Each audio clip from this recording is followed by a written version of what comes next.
আসসালামু আলাইকুম। আমরা প্রতিদিনের আপডেট নিয়ে আসলাম। আজকে একটা গুরুত্বপূর্ণ আপডেট আসলো যে পে স্কেলের একটা সাক্ষাৎকার অনুষ্ঠিত হয়েছে। তো সে বিষয়ে আপনাদেরকে দিব এবং পরবর্তী আগামী বৃহস্পতিবার আরেকটা মিটিং বা সাক্ষাৎ হতে যাচ্ছে এবং সেই বিষয়ে আসলে বাস্তব বাস্তবায়ন করার জন্য সর্বোচ্চ চেষ্টা চলমান থাকবে।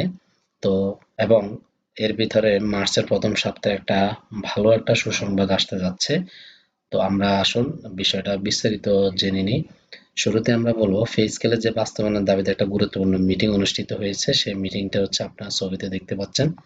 অনেকে এই ছবিটা চিনেন উনাকেও এবং উনাদেরকেও চিনেন আর উনাকে তো এখন চিনবেনই সবাই। তো আসুন আমরা বিস্তারিত একটু পড়ে নিই। গণপ্রজাতন্ত্রী বাংলাদেশ সরকারের অর্থ প্রতিমন্ত্রী জুনায়েদ সাকি উনার সচিবালয়তে নিজ কার্যালয়ে সৌজন্য সাক্ষাৎ করেন বাংলাদেশ সরকারি কর্মচারীর দাবি আদায় ঐক্য পরিষদের সমন্বয়ক এম এ হান্নান উপসচিব এবং খালেক স্যারের নেতৃত্বে সংগঠনের অন্যান্য নেতৃবৃন্দ। সাক্ষাতে এম এ হান্নান নবম পে স্কেল দ্রুত ঘোষণা ও বাস্তবায়নের জোর দাবি জানান। পাশাপাশি আউটসোর্সিংয়ের প্রথা বাতিল, পুলিশের ন্যায় রেশন ব্যবস্থা চালু, অন্যান্য যৌক্তিক দাবি দ্রুত বাস্তবায়নের জন্য মাননীয় প্রতিমন্ত্রীর সহযোগিতা কামনা করেন। মাননীয় প্রতিমন্ত্রী এই বিষয়ে তিনি তার যে আহ, বিষয়টা জানান যে পে স্কেলের বিষয়টি ইতিমধ্যে মাননীয় প্রধানমন্ত্রীর বিবেচনায় রয়েছে এবং এই বিষয়ে আশ্বাস দিয়েছেন, আমরা আশা করি কর্মচারীদের ন্যায্য দাবির প্রতি সম্মান দেখিয়ে দ্রুত নবম পে স্কেল বাস্তবায়নের কার্যকর সিদ্ধান্ত গ্রহণ করা হবে। তো এখন আমরা যেটা জানতে পারলাম যে এটা একটা ছোট একটা সাক্ষাৎকার, কিন্তু এখানে একটা বড় মেসেজ আছে যে একজন উপসচিব তার সচিবালয়তেও কিন্তু প্রতিমন্ত্রীর সাথে দেখা করে সে বিস্তারিত আলোচনা করেন। তারপর হচ্ছে আপনার উনি যেহেতু একজন উপসচিব এবং একটা টিম গেছেন, তো প্রতিমন্ত্রী আগে থেকে উনি নির্বাচিত হওয়ার আগে থেকেও তো আপনারা জানেন যে উনি আশাবাদী এবং একত্রতা প্রকাশ করেন। সো আশা করি একটা মেসেজ, ভালো একটা মেসেজ আসবে। তো চলুন আগামী বৃহস্পতিবারে আরেকটা পে স্কেলের বড় ঘোষণার বিষয়ে আলোচনা হলো। সেটা উচ্চ পর্যায়ে একটা বৈঠক ঈদের আগে আসতে পারে সুখবর। তো মার্চের প্রথম সপ্তাহ কিংবা দ্বিতীয় সপ্তাহে একটা ভালো মেসেজ আসবে। যেমন সরকারি কর্মকর্তা কর্মচারীর বহুল প্রতীক্ষিত নবম পে স্কেল বাস্তবায়ন নিয়ে নতুন আশার আলো দেখা দিয়েছে।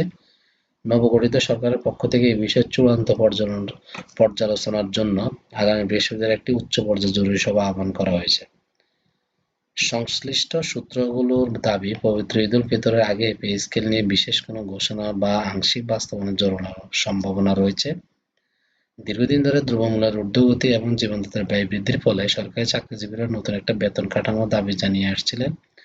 ২০১৫ সালে সর্বশেষ পে স্কেল ঘোষণার পর থেকে ১০ বছরেরও বেশি সময় অতিক্রান্ত হয়েছে। বর্তমান সরকার দায়িত্ব নেওয়ার পরে এই ইস্যুটি অগ্রাধিকার ভিত্তিতে বিবেচনা করছে।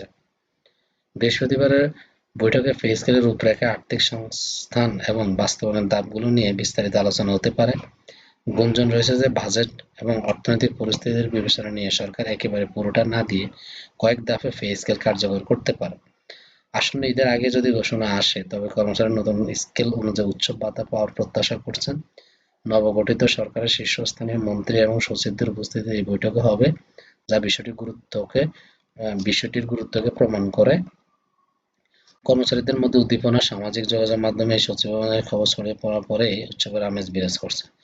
তো আসলে যে বিষয়টা, মূল যে বেসিক বিষয়টি সেটি হচ্ছে যে আগামী বৃহস্পতিবারে আশা করা যাচ্ছে যে একটা বড় বৈঠক হবে সচিবালয়ে এবং সেখানে সচিব, মন্ত্রী ও উচ্চ পর্যায়ের ব্যক্তিবর্গ থাকবেন এবং আনুষ্ঠানিকতা থাকবে ভালো এবং ভালো একটা কোনো সুসংবাদ নবম পে স্কেলের বিষয়ে আমাদের যে সরকারি কর্মকর্তা কর্মচারী রয়েছে বা সরকারি চাকরিজীবী তাদের জন্য একটা ভালো সুসংবাদ হতে পারে।